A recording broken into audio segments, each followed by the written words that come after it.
ball of clay.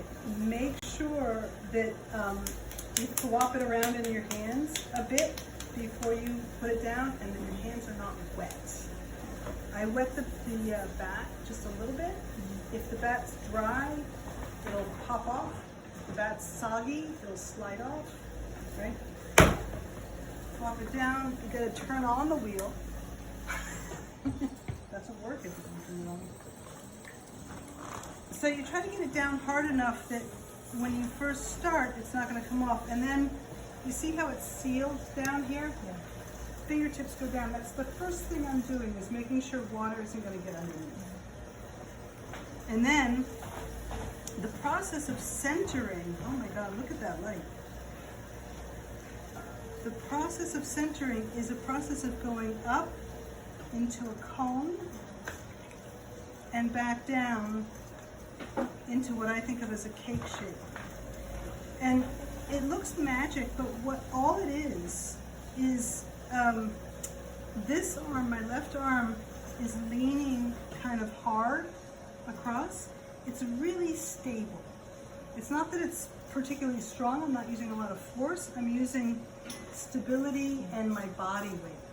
So I lean across, and when I take it down, it's still leaning across. You see how that happened? Is like my right hand is about the detail. It's keeping it from getting too much skirt down there. And it's sort of working the surface. So watch the down again. This is where we get into trouble. I can do it just with one hand. You see how I push it over? Mm-hmm. If I were to let go, it's really off, right? But I'm not letting go. Yeah? Mm-hmm. So the magic of that is that the wheel is doing the work. Mm-hmm. It's coming towards me. I'm pushing against it. Mm-hmm. Yeah? So we talk about centering, and it is, you need to be stable, centered, mm-hmm. right? You're not trying to hold it in the middle. You're just leaning in slowly and leaning out slowly.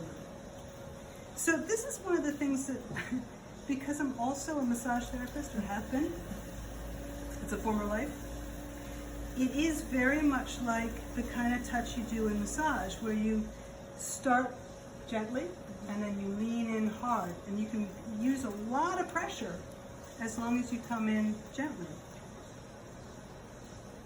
That's a bonus tip. I feel like that's a life lesson. It is a life lesson, I agree. So many life lessons in pottery. Oh, I already did it. Look, my thumb bends back really nicely. So I just lay one thumb on top of the other and make a well that way. Mm-hmm. You don't have to do that, but it's really handy. The other thing is that I use my slip until it's gooey. So hands on the outside, very gently. Thumb tips in the center, and actually the knuckles are leaning towards me. Mm-hmm. This is where I transition. I went down, and now I'm going to transition to a bowl. So my thumbs are going to go away from each other and up. Mm-hmm. Notice my hands are still on the outside, so it's really this, right? The key, again, it is everything you do, you come in slowly and you release slowly. Basically, the whole pot has to go around for every gesture. So I was doing this. Now my two hands come together. If you do that in the air, you can see that the thumbs go, do it in the air. Yeah, thumbs go together, and then the fingertips are going to meet. So the pot is between the fingertips.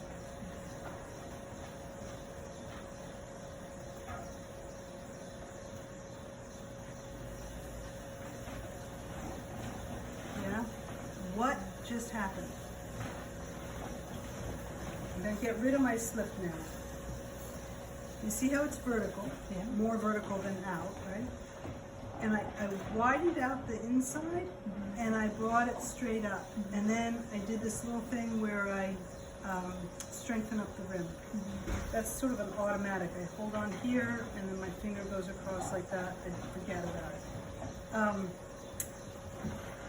the clay wants to go out in all directions. When you squeeze it, it wants to go out. Like you would anything, right? You squeeze it, it wants to go out. So when you're pulling up, it's not actually pulling, you're not getting under it and pulling it up.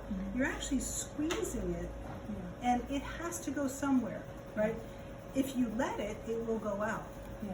So you have to be stable in one place, squeeze it, and it will go up. It can't go down, and you're not letting it go out, so it's going to go up, right? That's the trick to getting tall, too. Right, so the first pull, I'm working in this top area. The second pull and third pull, I know it's called a pull, and I just said it's not a pull. It is called a pull. It's a misnomer. It drives me crazy. Right? So I'm shaping it a little bit, and I'm working the bottom. I'm getting the weight, the extra weight from the bottom, squeezing it in. I stay down there until I've got it, and then as I come through, I'm not actually squeezing anymore. I'm just shaping.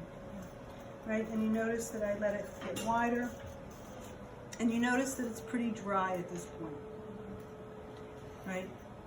Dryness is not a problem unless it's uneven. If it's dry on one side and not on the other, that'll fuck you up.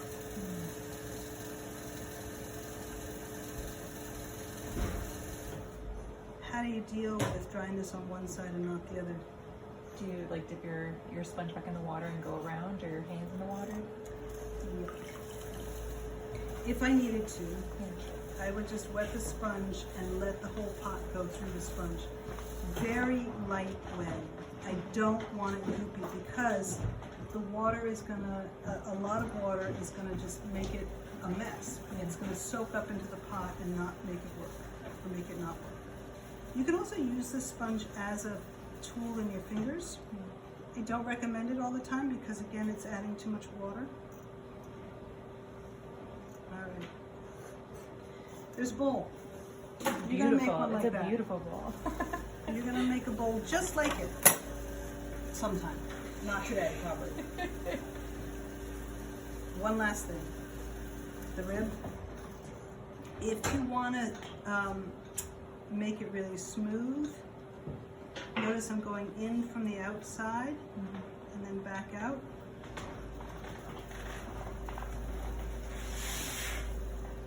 And this rib is driving me crazy because it's not actually a perfect curve. And so I'm watching the curve and I'm being very delicate about how I'm touching the pot. Okay. And then, this is key, it's gonna make it really a lot easier. You see this skirt down here? If I cut it off with the wire and keep that, it is, makes it so it's harder to center. So I just take it off a little bit with the wooden knife tool. You see how that works? Just right down in there. And then with the wires, this is a new wire tool. Really important.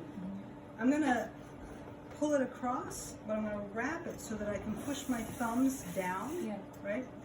I wanna make sure to unwrap it so it doesn't kink. If it goes like this and pulls, that'll kink and that'll break the wire and it'll be very sharp. That's a really important message for everybody out there in the internet land. I cut it with it going. That doesn't matter so much with bowls, but it does matter a lot with plates. And we keep it on the back in this class. That's it.